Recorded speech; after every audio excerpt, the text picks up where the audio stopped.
saya mau nanya, dengan sekarang teknologi semakin maju gitu kan, dengan ada era digitalisasi di mana semuanya sedang beradaptasi gitu. Apa yang LPS lakukan atau ada nggak sih Pak adaptasi atau inovasi baru yang dilakukan oleh LPS dengan terjadinya semua teknologi yang serba maju ini Pak?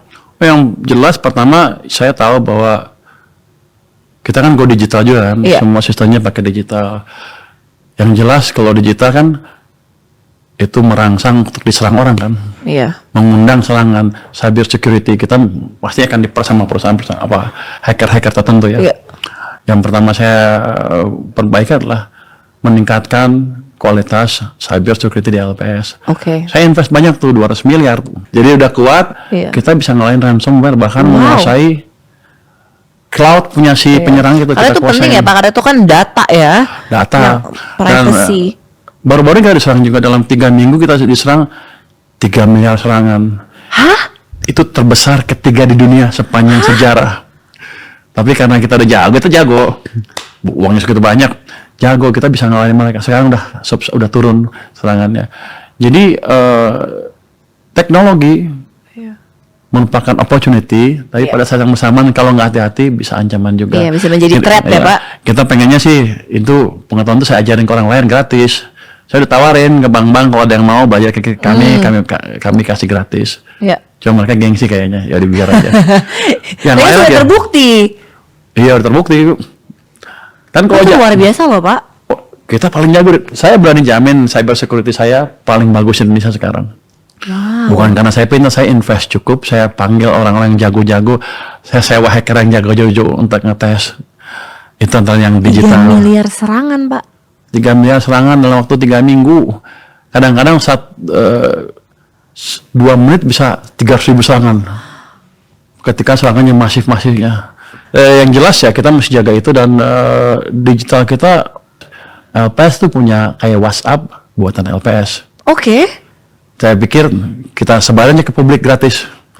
Atau kita charge sedikit. Tapi ternyata LPS nggak boleh ngambil untung, jadi saya nggak jadi. Saya juga punya kayak software kayak YouTube yang seperti punya Microsoft Teams segala macam. Iya, kayak video call gitu Pak, kayak Zoom.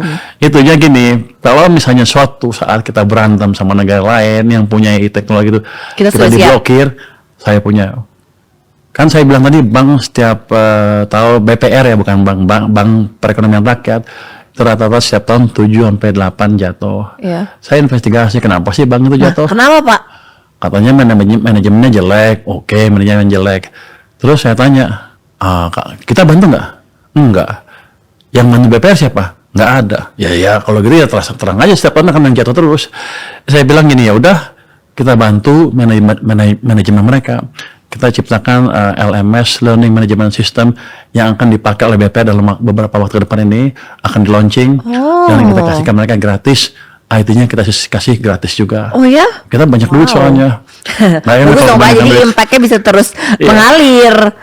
Tujuannya tadi biar manajemennya kuat, dan ke depan nggak ada bank yang jatuh lagi yang karena manajemen, dan uang kita jadi utuh, nggak dipakai. Kan kalau bank jatuh kan kita mesti ganti uang nasabah. Terus juga kita pikir sistem IT BPR kan sebagian nggak mampu kan. Gimana kalau kita buat mereka? Saya sedang buat program untuk buat sistem IT buat BPR. Mereka suka sekali, tapi sekarang dalam proses. Katanya ada yang bilang itu melanggar mendahului wewenang LPS. Saya sedang tanya DPR boleh apa enggak. Kalau boleh ya saya jalankan. Tahun ini saya sudah siapin anggaran berapa 160 miliar untuk itu.